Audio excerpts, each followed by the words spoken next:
parler beaucoup, manger l'argent, voyager beaucoup seulement, mais travailler beaucoup, créer des choses, emploi des jeunes, non, non, non. Les dirigeants africains, les dirigeants sont comme ça. Les grandes gueules. Merci de nous rejoindre dans cette émission Les GG sur Radio Espace Guinée. Mesdames et messieurs, ensemble jusqu'au port de 11h, vous aider à mieux comprendre l'actualité. C'est le but qu'on s'est fixé il y a plus de 10 ans en Guinée. Merci à vous qui nous rejoignez du côté de Boké sur 99.7 également, à Cancan 99. Si vous êtes du côté de Zérékoré, vous écoutez Espace Forêt sur 99.7 également en modulation de fréquence. Kindia écoute Radio Espace sur la même fréquence. Merci à ceux qui nous rejoignent du côté de Mamou. Là, vous nous écoutez sur 95 en modulation de fréquence sur Fraternité FM. Merci à vous tous à l'international. Vous avez évidemment plusieurs possibilités pour interagir sur nos sujets. Ce matin, vous avez cette possibilité évidemment de partir sur Twitter. Vous nous envoyez vos messages via le hashtag Espace GG. Sinon, le numéro de téléphone, ça n'a pas changé. Le 00224 657 39 13 13. Avec plaisir, nous allons prendre en compte vos messages dans cette émission. Comment se porte notre pays en ce mercredi matin? Nous parlerons des vrais gens dans cette émission. À Boké, l'exploitation minière ne fait pas que des heureux. Un secteur risque de disparaître dans la région. Il s'agit de l'élevage. On en parle ce matin dans les GG sur Radio Espace. Et pour cause, des bétails, manque de pâturage. Et ce n'est pas tout. Depuis l'installation donc du chemin de fer, le train minéralier en aurait tué plusieurs. Une petite évaluation, en tout cas la décennie précédente, indiquait qu'au moins 100 têtes de bovins étaient tuées par an. Et ce nombre a dû donc augmenter au fil des ans. Aujourd'hui, les camions de transport service donc des différentes compagnies qui exploitent la bauxite dans la zone économique spéciale en feraient autant. Conséquence, la transhumance des éleveurs qui occupent donc les bouets est fortement perturbée et les devants, les pertes subies donc qui ne sont jamais compensés. Beaucoup d'entre eux abandonnent le métier ou quittent tout simplement la zone. Abdul Gadir Iba, membre de l'Union sous-préfectorale des éleveurs de Sangaredi, sera avec nous dans ce studio ce matin. Oui, ça c'est l'émission des vrais gens. Il sera avec nous, notre invité exceptionnel d'ailleurs dans cette émission. Son mari a fait les beaux jours de la compagnie des bauxites de Guinée, CBG, dans les années 80. Sa magistrat en tant qu'opérateur formateur ne fait l'ombre d'aucun doute. Mais voilà qu'au lendemain donc des malaises au travail, la jambe d'Alpha Oumar Kamara, alias Domingo, lui sera amputée à la suite d'un examen médical qu'il a déclaré donc diabétique. Or, il n'en sert à rien. Un faux diagnostic médical découvert au Maroc qui l'a rendu donc pourtant invalide à vie. Puis, lui et sa famille ont été mis hors de la cité des travailleurs de la CBG. Sa femme, son seul soutien, ne compte pas se laisser faire. Sabiatou Diallo interviendra évidemment dans les GG ce matin. Mesdames et messieurs, on parlera encore une fois, comme d'habitude, politique ce matin avec Faya Milimono, qui sera avec nous un peu plus tard dans cette émission. Encore une fois, merci de rejoindre l'équipe des GG. Bonjour Moussa Moïse. Là. Bonjour Lamine El Girassi. Bien. Bonjour Lamine El Girassi. On entend tout, hein. Bonjour Madame Yoro. Bonjour Lamine. Alphonse Mara, bonjour. Bonjour Lamine, bonjour à tous. Bonjour Jacques Lévalino. Bonjour Lamine, bonjour à tous. Voilà, allez, on a vu hier, mon cher Jacques, ce communiqué de l'Union Européenne. Oui, l'Union Européenne qui a fait un communiqué un tout petit peu différent de ce que nous avons pu lire depuis la fin de la présidentielle. L'institution, bien entendu, prend acte des résultats donnés par la Commission électorale nationale indépendante, mais émet des doutes sur, si vous voulez, la crédibilité de ces résultats. Notamment, on parle de la remontée des procès-verbaux, des bureaux de vote pour les commissions de décentralisation et des CACV pour la CENI centrale. Oui. Néanmoins, l'institution recommande, n'est-ce pas, d'abord félicite les missions qui ont été dépêchées ici les grandes des institutions sous-régionales, la CEDEAO, l'Union africaine et puis les Nations Unies, et qui ont déjà foulé le sol guinéen pour tenter, n'est-ce pas, de ramener, de rapprocher, n'est-ce pas, les positions. Il y a cet encouragement qui est fait d'une part, et puis de l'autre côté, on essaye quand même de dire les institutions qui sont habilitées à trancher ou à traiter du contentieux électoral doivent faire en sorte sorte que le travail qui soit fait soit de nature à répondre aux attentes des différents compétiteurs. Donc, en gros, c'est ce qu'on peut lire. On sait que pour cette élection présidentielle, l'Union européenne n'a pas été invitée à superviser le scrutin, ce qui était tout à fait différent des autres consultations que nous avons connues en 2010, 2013, 2015.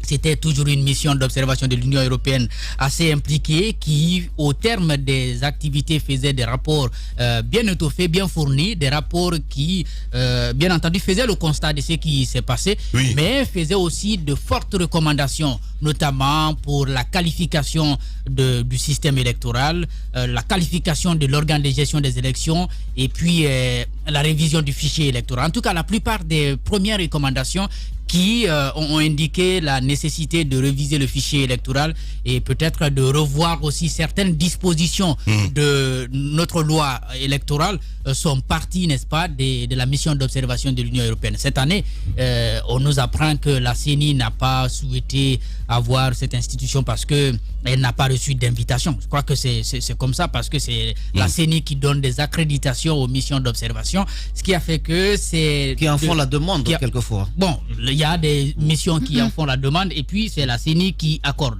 Maintenant, pour le cas de l'Union européenne, on nous a expliqué que d'habitude c'est l'État qui saisit, qui invite ces organisations. J'ai essayé de contacter le chargé de communication notamment de l'institution qui m'a expliqué qu'ils n'ont pas été invités, ce qui fait qu'ils ne sont pas venus. Voilà. Et souvent l'invitation part du fait que l'élection souvent est financée par l'extérieur, donc par cette institution ou bien d'autres partenaires. Et depuis 2015, le président Alpha Condé a décidé lui-même de financer ces élections avec toutes les difficultés que nous connaissons. Il prend la garantie de financer les élections, même si on a quelques apports, parce que pour ces élections, c'est ce qui est particulier, on n'en parle pas assez.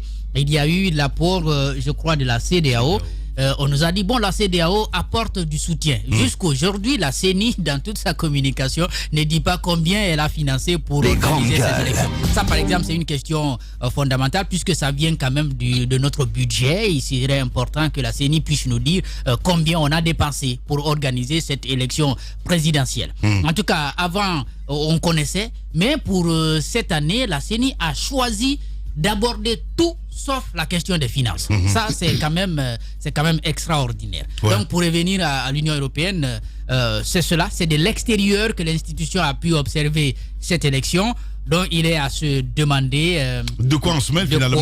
Non, peut-être de quoi on se mêle, mais surtout sur quoi on se fonde pour juger de la crédibilité des résultats. Même si à l'interne, nous aussi nous émettons des doutes, mais encore une fois, il faut être là pour pouvoir juger. Justement, c'est la vraie question d'ailleurs, Jacques. Équipé d'ailleurs des recommandations, Mara. Des recommandations, mais la question est de savoir quel impact. Parce que le président, depuis un certain moment, s'est battu pour que les institutions européennes, surtout ou américaines, ne finance pas les élections. Il a trouvé ce mécanisme pour se débrouiller à financer les élections dans son pays. C'est qu'il donne une certaine autorité ou un certain pouvoir sur le contrôle et l'observation des élections. C'est quand même la CEDEAO et l'Union africaine qui étaient les seuls observateurs. L'Union européenne ne s'est pas mêlée. Donc, les recommandations que l'Union européenne fait, en qualité de quoi? Parce qu'ils n'ont pas observé le processus. Peut-être de l'extérieur, de leur expérience sur le terrain. Ils ont toujours quand même des agents sur le terrain qui ont peut-être pu voir ce qui s'est passé dans les bureaux de vote et qui ont remonté l'information, même si ce n'était pas officiel. Mais quel est le caractère contraignant dont pourrait disposer cette recommandation? Ils n'ont pas de caractère contraignant. Ils n'ont pas participé au financement des élections. Ils n'ont pas observé les élections. Donc aujourd'hui, ce qu'ils peuvent faire, les grandes gueules, ils l'ont fait, c'est faire quelques recommandations en tant que partenaire de la Guinée pour que ce soit pris en compte. Mais je crois que ces recommandations quand même qui vont jusqu'à remettre un peu de doute sur le scrutin n'auront aucun impact sur le processus dans lequel nous sommes engagés. Parce que, je l'ai dit, le président s'est débrouillé pour que ses partenaires assez puissants puissent retirer leurs griffes du processus électoral guinéen. Quand ils finançaient, ils avaient ce pouvoir de contrôle dessus. Mais depuis un moment, le financement est arrêté. On ne reçoit plus de financement de ces gens-là. Donc, il n'y a plus cette pression qu'ils peuvent exercer. Et il faut que nos acteurs, à un moment, parce que j'ai vu quelques acteurs jubiler hier quand l'Union européenne a publié cet extrait. Pourquoi j'ai vu quelques acteurs jubiler comme si c'était un soutien de l'Union européenne à la crise qu'on est en train de vivre. Ce n'est pas. C'est ça le problème aussi en fait de nos acteurs, des Africains, c'est-à-dire c'est ce complexe justement. C'est bien de ça je veux parler. J'ai vu des gens jubiler sur ça comme étant un soutien de l'Union européenne. Dans notre crise actuelle, ce n'est pas des soutiens qu'on doit chercher, c'est des solutions de sortie de crise en interne. L'Union européenne peut-être fera des recommandations ou soulèvera des questions et suggestions, mais ça n'apportera pas la solution à notre problème. Il faut aujourd'hui que nos acteurs guinéens, le processus n'est pas encore fini. On attend l'étape de la Cour constitutionnelle. Il faut que les acteurs se mettent ensemble, parler de la même voix, afin de trouver une solution définitive à cette crise qui commence à trop durer et qui a fait déjà assez de victimes. Donc, les recommandations qui viennent de l'Union européenne ou de l'Union africaine n'ont pas de caractère contraignant sur ce qui se passe en Guinée. Les seules recommandations qui peuvent avoir un impact sur notre vie directement, c'est les recommandations qui viendront de la discussion de nos acteurs. Et donc, maintenant, il faut les amener à la table pour discuter afin que ça s'arrête. Bien. Allez-y, Madame Yoro. Et cette déclaration aussi de PADES qu'on a reçue, ça part dans tous les sens. Bien entendu, le PADES, qui, vous le savez, a rencontré quand même des difficultés sur le terrain. Et dans cette déclaration, le PADES l'a évoqué, notamment le fait de n'avoir pas pu avoir de délégués dans tous les bureaux de vote jusqu'au village. Le président du PADES, d'ailleurs, le rappelle dans sa déclaration. Jusque dans son village, à Carfamouria, on n'a pas permis à son parti d'avoir des représentants, notamment pour pouvoir comptabiliser, comme on appelle, au niveau de la centralisation. Il parle de près de 56% de voix qui n'ont pas pu être prises en compte. Il suppose que c'est une injustice qu'on lui a faite. En même temps, il rappelle le contexte dans lequel cette crise a démarré, notamment l'autoproclamation de Selouda Lendialo qu'il dénonce d'ailleurs, mais aussi toutes ces violations des droits de l'homme qui ont suivi cette déclaration. Il appelle les uns et les autres à la responsabilité. Il demande à tous les acteurs d'agir de façon responsable. Il demande que ces tueries, que toutes ces violations qui sont en train d'être perpétrées aujourd'hui sur les Guinéens puissent s'arrêter, parce que c'est comme on l'a dit, comme on le dit le plus souvent, de toutes les façons, quoi qu'on fasse, il faudra qu'un jour on se retrouve autour de la table pour pouvoir nous entendre, pour pouvoir nous parler, parce que c'est ce pays-là qu'on a en commun. On ne peut pas exclure les uns du processus et espérer qu'on puisse obtenir une paix durable par la suite. Mais ce que je voudrais dire, Lamine, par rapport à cette déclaration, à cette sortie de l'Union européenne, l'Union européenne n'a pas forcément besoin. L'Union européenne est un partenaire de la Guinée, un partenaire traditionnel de la Guinée. D'ailleurs, la preuve est que la représentation se trouve ici. Ils n'ont pas besoin forcément d'être officiellement invités. Ils peuvent avoir leurs éléments, parce que c'est des institutions internationales qui peuvent avoir des yeux partout, les représentants, pour suivre ce qui se passe. Ils ne sont pas en dehors de ce qui se passe. Ça ne veut pas dire que cette déclaration peut impacter forcément le déroulé des choses dans notre pays. C'est comme d'ailleurs les recommandations de l'Union africaine, de la CEDEAO et des Nations Unies. Vous avez des recommandations qui ont été faites qui n'ont pas encore été prises en compte. Ce qui compte ici, c'est la volonté politique et la volonté de différents acteurs de faire en sorte que les choses se calment dans notre pays. C'est tout ce qui peut marcher. Parce que quel que soit ce que les autres vont dire, s'il n'y a pas de volonté à l'interne, les choses ne marcheront pas. Mais c'est important d'avoir le regard extérieur, parce qu'on ne peut plus vivre en vase clos en ce moment. Que vous soyez aux États-Unis, en France, vous aurez toujours un regard extérieur. On ne peut pas dire que oui, ce qui a été dit ne peut pas avoir d'impact. Ce que l'Union européenne a dit a été déjà remarqué ici par des Guinéens, mais aussi par des observateurs qui sont venus, même si au niveau de cette mission tripartite, on n'a pas concrètement signalé ce que l'Union européenne vient de dire. Mais les gens l'ont remarqué ici. C'est le cas du PADES. Le PADES a signalé ces dysfonctionnements, chose que l'Union européenne rappelle. Donc, je pense qu'il faut sortir de cet esprit à dire que oui, les gens jubilent et tout. C'est juste un regard extérieur. Notre destin, je l'ai dit, c'est nous qui devons le prendre en main. Il faudrait qu'à un moment donné que les Guinéens soient suffisamment matures. Si on veut être indépendant, il faudrait qu'on soit suffisamment mature pour pouvoir organiser des élections des élections libres et transparentes, des élections inclusives, de sorte qu'on n'ait pas besoin forcément d'avoir un regard extérieur. Mais nous aurons toujours le regard de la communauté internationale, le regard des autres, parce qu'on ne vit pas en vase clos, on ne peut plus vivre en autarcie. C'est pas possible. Il y aura toujours un regard qui critique, et je pense qu'il faut prendre en compte toutes ces critiques-là, prendre en compte les réactions des uns et des autres. C'est ce qui peut nous permettre de nous améliorer. Cette déclaration de l'Union européenne, ça ne veut pas dire que oui, parce que d'aucuns pensent que c'est mal vu, mais je pense qu'il ne faut pas le voir en mal. Il faut le voir en termes de critiques qui permettent à la Guinée de s'améliorer. Parce que le PADES n'est pas une institution internationale. Mais quand même, ce que le PADES a signalé dans sa déclaration, c'est les faits, les difficultés que certains partis politiques. Mais bien avant l'élection, on l'a signalé ici avec le porte-parole de la CENI, avec M. Aliou Condé. Il y avait ces problèmes, on le savait en amont, le problème des PV. Et c'est ce qui s'est concrétisé dans le processus. Il y a des partis, il y a des zones de la Guinée où on n'a pas pu permettre à certains, comme on appelle, aux assesseurs de certains, aux observateurs de certains partis politiques d'accéder. Ils n'ont pas pu accéder, mais aussi ils n'ont pas pu obtenir de PV. Donc c'est du concret. C'est quelque chose, il faut être un peu ouvert d'esprit quand on reçoit des critiques, des recommandations. Ça nous permet de nous améliorer et d'aller de l'avant. Justement, allez-y, mon cher Moussa Moïse. Oui, Lamine, je vous fais remarquer que Mme Yero a souligné dans ses propos que l'Union européenne, c'est pas de gaieté de cœur qu'elle a décidé de ne pas venir couvrir, observer les élections. C'est parce qu'elle n'a pas été invitée. Ça, c'est déjà... l'expression, ça me fait déjà, ça me donne des doutes sur le pourquoi de cela. Parce que, quoi que l'on dise, cette institution bénéficie d'une grande crédibilité. Et ce n'est pas parce qu'elle n'était pas là qu'elle n'a pas ses yeux et ses oreilles ici. L'Union européenne est déjà présente auprès de la Guinée dans le financement de nombreux projets qui existent dans ce pays.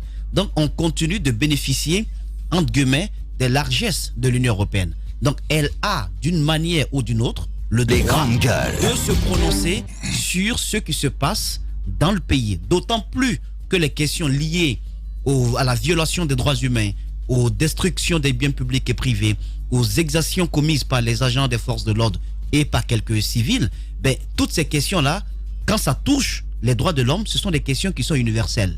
Elles vont au-delà des frontières terrestres, des frontières aériennes, elles vont au-delà des nations. Donc, elles touchent l'ensemble des organisations, partout où elles se trouvent, que ces organisations aient des représentants ici ou pas. Donc, ce sont des questions qui sont universelles.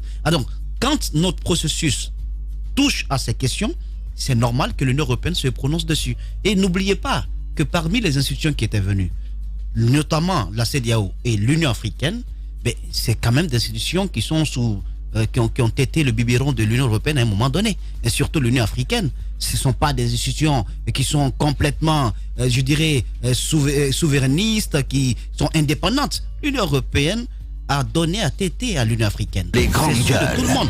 Moi, je trouve que donc c'est un grand ensemble. Il l'a dit lui-même, Alpha, je me souviens. Le monde, ils ont décidé à un moment donné, les chefs d'État africains, où ils se sont tapés la police, bon, on va arrêter cette histoire de dépendance là, essayons d'augmenter quelques taxes sur nos échanges et tout ça, les importations pour qu'on ne bénéficie plus de cela. Mais on ne réfléchit pas de la même manière au sein de l'Union africaine. C'est un syndicat de chefs d'État, mais les intérêts sont divergents quelquefois. Donc ça ne marche pas toujours. On a besoin d'eux, ne nous voilons pas la face. Ils ont le droit de se prononcer sur ce qui se passe ici, parce que ça touche à l'humain. Et tout ce que touche l'humain va au-delà de la Guinée. Ça touche donc l'ensemble de la communauté internationale. Et ensuite, les remarques qui ont été faites, ce sont des remarques que je trouve tout de même pertinentes. Douter de la remontée. Et c'est là où tout le problème se trouve. Il y a des acteurs politiques qui ont même pris part à la présidentielle qui ont dit le problème c'est pas la CENI, rien ne se déroule là-bas, c'est au niveau des CACV, de la centralisation que tout les grandes gueules. L'Union européenne relève sur ça. Je pense que c'est si on est disposé en Guinée à mettre les questions qui fâchent sur la table, à en finir avec cette crise qui commence quand même à s'enliser, il faut prendre en compte les remarques qui sont faites par les uns et les autres et en discuter. Je pense que c'est une belle remarque, et la sortie de l'Union européenne, ma foi, m'a beaucoup plus semblé professionnel que le rapport que nos amis là nous ont servi. Quel ami? Ceux qui ont Union écoutez, ceux qui ont quand même augmenté l'effet de serre dans notre pays qui ont contribué à augmenter le réchauffement climatique en Guinée, parce que le nombre de va-et-vient que Ibn Chambaz a effectué ici dans son avion, quand vous calculez le taux de carbone 14 qui a été dégagé, vous vous rendez compte qu'en voulant apporter la paix, écologiquement, ça a été désastreux. Voilà. C'est du Moussatou craché. Il y a quand même une chose à dire. Émettre des doutes ne veut pas forcément dire rejeter. Oui. Donc ça, par exemple, c'est quelque chose qu'on peut noter. Ces doutes-là sont aussi émis, n'est-ce pas, à l'interne ici par les différents acteurs. Moi, le seul problème que j'ai avec cette déclaration de l'Union européenne, c'est vrai, sur les violations des droits humains, ça, on les voit, on peut, n'est-ce pas, les dénoncer. Mais lorsque vous vous prononcez sur un processus comme celui-là, et puisque vous n'aviez pas une mission d'observation sur le terrain, la moindre des choses, c'est de citer vos sources. Je crois que ça, c'est important. Mais les sources sont là, Jacques. Non, mais ça n'apparaît pas dans la déclaration. Ça n'apparaît pas dans la déclaration. C'est comme si l'Union européenne, je ne sais pas moi, a des loupes pour voir tout ce qui se passe. Mais ils ont des loupes, justement. Non. Les sources, il faut les citer. Si vous ne citez pas les sources, c'est comme si, bien entendu, vous êtes en train soit d'inventer quelque chose, ou alors de vous appuyer sur certaines déclarations, mais vous ne voulez pas les citer. On sait. L'Union européenne s'appuie sur les déclarations des partis politiques d'opposition. Les grandes peut-être des observateurs. Et certaines missions d'observation. Non, d'autres observateurs. Il y a eu beaucoup d'observateurs. Ce que j'ai dit encore une fois, la moindre des choses, c'est de pouvoir dire selon tel, il y a eu tel problème. Je crois que là, il n'y a aucun problème. Mais lorsque on se prononce comme si on est partie prenante au processus, je crois que ça, il y a un peu de difficulté. Il y a eu une telle démarche. Quand même, les Guinéens, ils sont forts dans ça. Quand ça s'est fait ailleurs, ils dénoncent. Lorsque la France a pris position pour, comment on appelle ça, un candidat en République démocratique du Congo, j'entendais en Guinée ici les gens qui dénonçaient. De quoi vous vous mêlez? De quoi vous vous mêlez? Parce que les Congolais Sauf que là, l'Union européenne n'a pas pris position. Non. Lorsqu'on émet des doutes sur un processus, encore une fois, et qu'on ne cite pas les sources à l'interne, c'est comme si on est assez qualifié pour juger, si vous voulez, de la crédibilité de ce processus. Nous avons nous-mêmes à l'interne, nous pouvons émettre des doutes parce que nous sommes là. Les autres, s'ils doivent émettre des doutes, il faut qu'ils s'appuient sur ce qui est dit à l'interne et cité dans les déclarations. La vie en diplomatie, c'est comme un fleuve qui est quelquefois agité. Mais la vie réelle de ce fleuve s'accomplit plus bas, de façon plus douce. C'est ça la diplomatie internationale. Les organisations qui viennent ici sont liées. Elles sont liées parce que le monde aujourd'hui appartient aux grands ensembles. Elles sont liées. Ce n'est pas ces rapports officiels que l'on fait qui pourraient tout de suite décider de la destinée d'un pays. Elles sont liées par des intérêts. Elles sont liées par les représentations en leur sein des différents pays qui ont aussi des intérêts. Je pense que l'Union européenne peut aujourd'hui être jugée, pas qualifiée de se prononcer sur le processus en cours parce qu'elle n'était pas présente sur le terrain, elle n'avait pas d'observateur, mais c'est pas de gaieté de cœur qu'elle n'est pas venue. C'est le pays, par souci peut-être, de ne pas permettre à l'Union européenne de fourrer son nez là où il ne faut pas, de toucher là où ça fait mal, de voir et de rapporter ce qui s'est passé, parce que l'Union européenne n'a aucun pouvoir pour contraindre la main du président Alpha Condé ou du président de la Commission électorale nationale indépendante, mais ils savent que c'est une institution qui va mettre au grand jour ce qui va se passer. Donc on décide de ne pas l'inviter. Et on prend cela comme étant une raison suffisante pour que cette institution ne se prononce pas sur ce qui s'est passé en termes d'anomalie électorale. Je trouve qu'il faut voir. Il faut voir la cause. Il faut voir la cause et non les conséquences. Il faut voir la cause et non les conséquences. Ceux qui ne sont pas venus, comme l'Union européenne, c'est un partenaire traditionnel. Je veux quand même rectifier. C'est pas ce qu'on dit. On ne dit pas l'Union européenne ne doit pas se prononcer. J'ai bien dit. Si l'Union européenne doit se prononcer, elle doit s'appuyer sur les déclarations. Lamine, je peux lire le passage? S'il vous plaît, on dit l'Union européenne prend note de l'annonce des résultats provisoires par la Commission électorale nationale indépendante CENI de Guinée. Bien que le scrutin se soit déroulé dans le calme, des interrogations demeurent quant à la crédibilité du résultat, notamment en ce qui concerne la remontée des procès-verbaux et le décompte final des votes. il conviendra d'y répondre dans le cadre d'un dialogue inclusif et de la poursuite du processus de validation prévu par la loi. C'est une façon de conseiller la Guinée par rapport à toutes ces recommandations, notamment qui ont été faites par des observateurs guinéens, par des journalistes qui ont participé, parce que nous avons vu ce qui s'est passé sur le terrain, nous avons envoyé des reporters qui ont observé, parce que nous avons également interrogé tous les acteurs qui ont participé au processus. C'est des recommandations, nous avons fait des recommandations ici dans le studio. Je pense qu'il n'y a pas lieu de se dire que oui, il faut citer telle source, telle autre source, mais c'est des gens, ils ont leur source sur le terrain. Je pense qu'il n'y a pas lieu de polémiquer là-dessus. Je ne comprends pas pourquoi. Ils peuvent bien avoir leur source. Les Nations Unies étaient là, oui ou non? Ils étaient là. Les Nations Unies étaient là. Oui. Ce n'est pas quand même une organisation qui est sur... Attendez, c'est pas quand même une organisation qui est sur le continent africain. Je pense qu'il ne faut pas douter. Non, on est membre des Nations Unies. Non, attention. On ne doute pas. Nous sommes membres des Nations Unies. Nous sommes membres de la CEDEAO, nous sommes membres de l'Union. L'Union européenne. On n'est pas partenaires. On n'est pas en train de. Je pense pas si c'est. La question principale, c'est quoi? On parle des Nations Unies. Moi, je termine sur ça. Je finis. Je veux simplement dire. C'est pas la question des sources qui importe. Ce qui importe, qu'est-ce qu'on a touché du doigt. Allez-y. Qu'est-ce qui fâche? Bon, moi pour finir, non. Qu'est-ce qui touche? Qu'est-ce qui fâche? Ce qui fâche, c'est on soulève des interrogations. Ils ne disent même pas, voilà ce qui s'est passé. Ils disent, nous interrogeons. Sur tel. Oui. Alors, si ces interrogations peuvent avoir des réponses en Guinée, que la Guinée réponde à ces interrogations. Et c'est à ça que je venais. Aujourd'hui, le débat n'est pas autour de qu'est-ce qui a été dit ou qu'est-ce qui aurait dû être dit. La question est de savoir qu'est-ce que les Guinéens, les acteurs guinéens, qui sont quand même acteurs de cette crise, vont faire de ce qui est en train d'être dit par nos amis. La question, c'est la solution de toute cette crise se trouve autour d'une table où des Guinéens doivent aller discuter. Et aujourd'hui, le temps presse. Les populations sont en train de souffrir. Les acteurs sont en train, chacun de replonger dans son entêtement.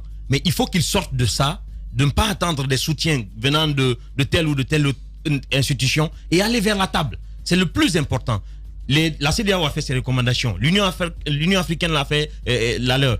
Et aujourd'hui, l'Union européenne aussi qui sort des recommandations qui pourraient nous apporter quelque chose. Le plus urgent, ce n'est pas de recevoir ces recommandations, mais c'est d'aller à la table, discuter de la crise guinéenne entre Guinéens et trouver une solution à la guinéenne à notre crise. Une solution à la guinéenne. Oui. Alphonse Mara. Parce que les interrogations soulevées par les uns et les autres ne peuvent trouver leur réponse qu'autour de la table. Ouais. La CEDEAO, l'Union africaine et les Nations Unies ont constaté dans un rapport superficiel que au lendemain du vote, il y a eu des problèmes, il y a eu des violences.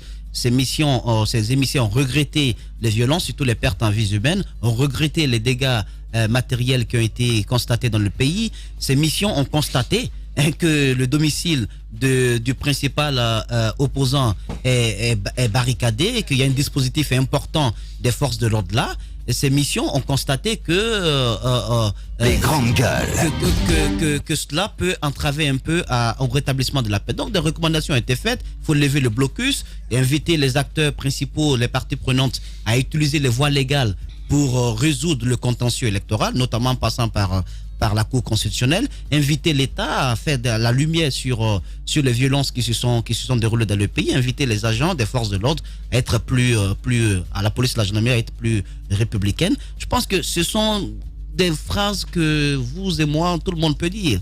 Mais je vous dis une chose. Oui, c'est classique. Je vous dis une chose. C'est classique. Chaque élection, c'est comme ça. Ceux qui détiennent le pouvoir dans ce monde-là, c'est ceux qui donnent. Et ceux qui donnent là, parmi eux, c'est l'Union européenne qui a parlé. C'est très important. Bien, Moussa Moïsi là. Vous êtes chez les grandes gueules. Les GG, les grandes gueules, Radio Espace Guinée. Notre démocratie, la démocratie guinéenne, qualifie de basse intensité le fait que ces hommes, quand ils sont dans l'opposition, font d'abord semblant d'en avoir pris conscience, puis font l'inverse de ce qu'ils avaient promis une fois arrivés au pouvoir. Restons vigilants, car le pouvoir, c'est vous, le peuple. Merci à vous qui nous rejoignez sur Radio Espace, mais aussi sur Espace TV. Vous êtes du côté de Mamou, vous nous écoutez sur Fraternité FM à modulation de fréquence sur 95. Bienvenue si c'est maintenant que vous le faites. Lui, comme bien d'autres opposants guinéens, n'a pas voulu participer à l'élection présidentielle du 18 octobre dernier. Eh bien, parce qu'il n'avait pas confiance au processus électoral, en plus de sa farouche opposition à la candidature pour un 3e mandat du président Alpha Condé. Lui, c'est Dr Faya Milimono, président du Bloc libéral. Face à la crise actuelle, il milite pour l'apaisement et un véritable dialogue autour de l'avenir de ce pays. Il ne croit que la solution à nos problèmes viendrait du changement d'homme à la tête du pays, tant qu'on n'aura pas décidé donc d'ensemble d'une alternance assumée. Celle-ci donc devrait se matérialiser, il faut le dire, avec d'autres acteurs sur le terrain. Nous essayons de comprendre, mesdames et messieurs, avec Dr Faya Milimono. Il est l'invité ce matin chez les GG. Vous allez l'entendre sous le coup de 10h sur Radio Espace Guinée. À Boké, je le disais tantôt, l'exploitation minière ne fait pas que des heureux. Un secteur risque de disparaître dans la région. Il s'agit donc de l'élevage et pour cause des bétails, manque de pâturage. Et ce n'est pas tout. Depuis donc l'installation du chemin de fer, le train minéralier en aurait tué plusieurs. Une petite évaluation la décennie précédente indiquait qu'au moins 100 têtes de bovins étaient tuées par an. Nous essayons de comprendre ce matin avec Abdul Gadiru Ba. Il est membre de l'Union sous-préfectorale des éleveurs de Kangaredi.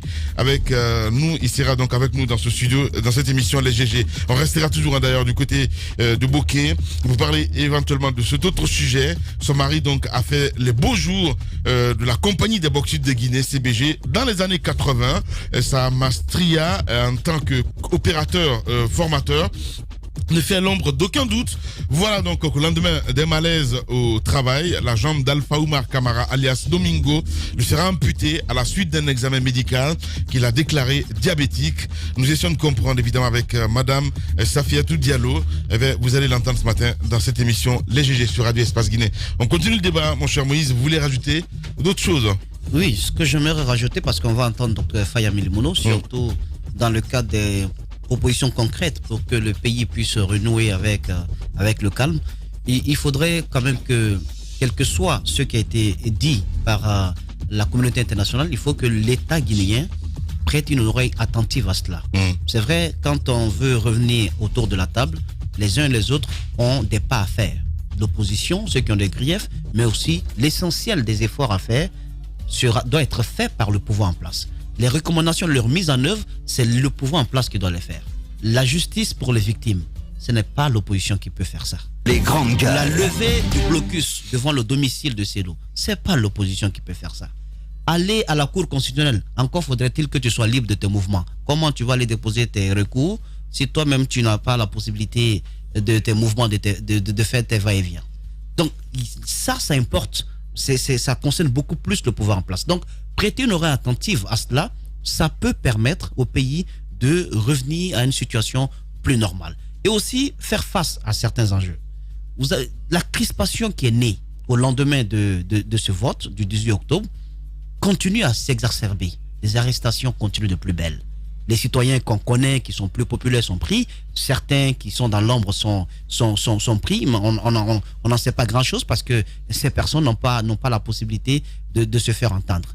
Mais au-delà de tout, vous avez un autre responsable politique, le président de l'UFR, qui est contraint de rester chez lui, de ne pas sortir du territoire national et qui est obligé d'y rester. Et avec une bonne centaine de jeunes, j'explique tous ces éléments pour vous dire que les signaux rouges, ça ne tombe pas du ciel. Les actes qui sont posés au jour le jour par le pouvoir en place. Et ce sont ces actes-là qui doivent cesser. Et c'est quand tout cela cesse qu'on parle de paix. Parce que ce sont des actions concrètes qui contribuent donc au rétablissement de la paix. À domicile, il ne peut pas passer, il ne peut pas voyager. Son passeport lui a été confisqué. Pour des raisons liées à la présidentielle est passée. Il a échappé de justesse à un enlèvement. Aujourd'hui, il est obligé, comme Célou, d'avoir une bonne centaine de jeunes dans sa cour. Il faut les nourrir tous les jours. Parce que quand on n'a pas foi, non, c'est important la mine. on parle de décrispation de la situation de notre pays. Qu'est-ce que j'ai dit, Moussa? Non, oui. Tu écarquilles les yeux, tu me regardes comme ça, comme un gros sorcier. Grandes gueules. Moi, ce que je veux. Mais pourtant, il faut que tu comprennes que ce sont ces actes-là. Quand on les pose, ça permet le rétablissement rapide de la paix. Ces opposants qui sont à l'intérieur, avec ces jeunes, qui disent ah Mengue, nous on est là, et si on va te prendre, on va nous prendre d'abord. Si on va te toucher, on va nous toucher d'abord. Vous pensez que tout cela est de nature à créer un climat de paix dans notre pays? Donc je pense que les recommandations doivent être écoutées, doivent être entendues. Il faut les appliquer. Et la grande responsabilité, la première responsabilité, incombe à ceux qui détiennent le pouvoir. Bien, allez-y, madame. Justement, dans la déclaration, on signale que les différents acteurs doivent jouir pleinement de leur liberté, notamment d'expression, mais aussi de mouvement. Parce que, imaginez, quand nous avons eu le président Sidya Touré, le jour où on l'a interpellé on l'a intercepté du côté de l'aéroport, récupérant notamment son billet et son passeport. Il disait qu'il partait pour ses soins et qu'il devait revenir le lendemain, c'est-à-dire le surlendemain, notamment la veille du scrutin. Imaginez que ce soit quelqu'un qui partait pour pour ses soins, vous l'empêchez de partir et vous, en quelque sorte, vous l'obligez à rester séquestré chez lui si, par exemple, il devait faire un contrôle médical. S'il se passe quelque chose, vous seriez à l'origine de ce qui est arrivé. Je pense qu'à un moment donné, il faut prendre la mesure des situations que nous créons dans ce pays. Éviter de conduire le pays vers certaines situations qui peuvent se compliquer. Le monsieur est parti pour ses soins soi-disant, on l'empêche de partir. De l'autre côté, les recommandations dont on parle, pour décrisper la situation, j'y arrive, on dit de libérer, notamment de faire partir toute cette équipe, tout ce contingent qui se trouve autour du domicile du chef de file de l'opposition. Mais les recommandations sont faites, les recommandations ne sont pas appliquées. Pourtant, nous voulons aller vers une décrispation de la situation. Et pire, par exemple, je suppose que le jour de cette rencontre, pendant que une mission internationale est là, on procède à une interpellation de personnes. Qu'est-ce qu'on veut réellement? Est-ce qu'on veut une décrispation de la situation? Est-ce qu'on veut... Je ne sais pas. En fait, il faudrait que, comme on appelle, à tous les niveaux, comme on l'a dit, qu'il y ait une volonté d'aller au dialogue. La volonté d'aller au dialogue consiste à permettre à chacun de jouir de certaines libertés, des libertés fondamentales, notamment la liberté d'expression, de pouvoir s'exprimer, de liberté de mouvement, de pouvoir voyager quand on le veut et de pouvoir se soigner, notamment quand on a envie. Ce sont des libertés fondamentales dont doivent jouir des personnes. Mais quand vous empêchez une personne de s'exprimer, comme on l'a fait récemment dans cette déclaration de l'Union européenne, on parle de la coupure d'Internet. C'est une observation que tous les Guinéens ont pu faire, mais aussi qui est su aujourd'hui à l'échelle internationale. Ce sont des recommandations qu'on fait à la Guinée pour nous permettre de sortir d'une situation compliquée dans laquelle on se trouve aujourd'hui. Je pense qu'il est important de les prendre en compte. Merci beaucoup, madame. Allez-y. Important de prendre en compte, Djadja a raison, mais moi je vais quitter carrément le pan des leaders politiques. Je vais m'intéresser aux citoyens. Il y a une réalité qu'on est en train d'omettre carrément ces jours-ci. C'est la réalité de nos confrères ou de nos concitoyens vivant sur l'axe de Andalay jusqu'à Kagbele. Cette zone, à cause des violences, a connu, comment on va dire, une militarisation. Mais de l'autre côté, il y a plusieurs familles aujourd'hui qui n'ont pas de quoi vivre dans leur maison. Moïse a parlé des leaders. Les leaders, eux, ils ont la possibilité d'appeler pour qu'on amène quelque chose. Mais sur l'axe, même si vous avez des moyens d'aller acheter, vous n'avez pas par où passer pour aller acheter. Cette militarisation a permis de ramener le calme. Je crois que c'est maintenant le temps de permettre aux populations de reprendre la vie peu à peu. Parce qu'il y a de ces familles qui n'ont pas les moyens de faire une provision, ne serait-ce que pour 2 jours. À plus forte raison, 2 semaines. Ça dure depuis 2 semaines. Il faut que l'État, le ministère de l'administration, le gouvernement de la ville de Conakry et le ministère de la Défense qui a quand même déployé ses agents sur ce terrain, trouvent un moyen de libérer les populations pour que les marchés reprennent, pour que les gens puissent s'approvisionner. Parce qu'il y a plusieurs familles aujourd'hui, comme je le dis, qui ont besoin de sortir le matin pour trouver de quoi manger le soir. Il y a de ces familles en Guinée, tant qu'ils ne sortent pas le matin pour aller chercher, le soir, il n'y a rien dans la marmite. Et imaginez que ces gens ne puissent pas sortir plusieurs jours. Ça fait déjà 2 semaines. Il faut qu'on trouve un moyen aujourd'hui que les acteurs politiques aussi commencent à passer au-delà de leurs personnes, mais à ces citoyens-là qui sont concernés. Les violences, les autres zones, l'autoroute, ça circule. Les populations ont repris la vie. sur les différentes corniches, ça circule. Mais sur Prince, aujourd'hui, les gens ont peur. Il faut aujourd'hui que les acteurs politiques, que le gouvernement lance un message vers ces gens-là pour les rassurer qu'ils peuvent sortir, reprendre leur vie sans craindre qu'on ne tire en l'air et qu'une balle leur tombe dessus, parce que personne ne veut assumer la responsabilité d'une balle que quelqu'un prend. Qu'on par exemple démilitarise complètement, qu'on ramène les gendarmes et leurs gaz lacrymogènes pour seulement une présence, et que les citoyens puissent sortir trouver à manger. Bien. Parce que c'est difficile de vivre dans une maison enfermée et affamée. Bien, allez-y Jacques Léva. Voilà, il faut prendre en compte toutes les recommandations qui sont faites. Et je crois que pour l'Internet, on a bougé un peu, mais un tout petit peu. Et il va falloir prendre de grandes décisions désormais pour aller vers, bien entendu, la décrispation totale. Je crois que ce blocus autour du domicile de celui d'Alain Diallo, on ne peut pas continuer à le justifier. D'ailleurs, il n'a jamais été justifié. On ne peut pas maintenir ça. Il y a quand même dans l'attitude de cette mission de la communauté internationale qui a séjourné dans notre pays une certaine réponse à la classe politique guinéenne. Il y a la dernière fois dans notre émission, le rendez-vous électoral avant la présidentielle, un doyen qui se bat pour la paix, qui n'est pas de cette élite, qui dit « Mais la communauté internationale est fatiguée de nous ». Vous voyez, moi je résume leur mission en 3 mots. C'est-à-dire venir écouter, exhorter et puis prendre congé de nous. Ils n'ont même pas pris du temps. Ce n'est pas leur problème, ils ont d'autres préoccupations ailleurs. Et à l'interne, nous disons il n'y a pas de confiance. Alors que nous avons certains Guinéens qui aident à construire des États ailleurs, qui aident à instaurer la démocratie ailleurs, qui prêtent, si vous voulez, des services, des médiations dans certains pays, et souvent ça marche très bien. Si nous ne faisons pas l'effort à l'interne, résoudre nos problèmes, nous continuons à prêter nos oreilles à ce que les uns et les autres vont dire de ce que nous sommes en train de vivre, et bien entendu nous perdons notre temps, parce que les autres ne peuvent pas, nous ne sommes même pas une priorité. Actuellement, si vous écoutez les médias internationaux, c'est plutôt le Nigeria, malgré tout ce qui se passe ici. Donc il faut à un moment donné si vous voulez, qu'on se rende compte que nous sommes en train de fatiguer les gens.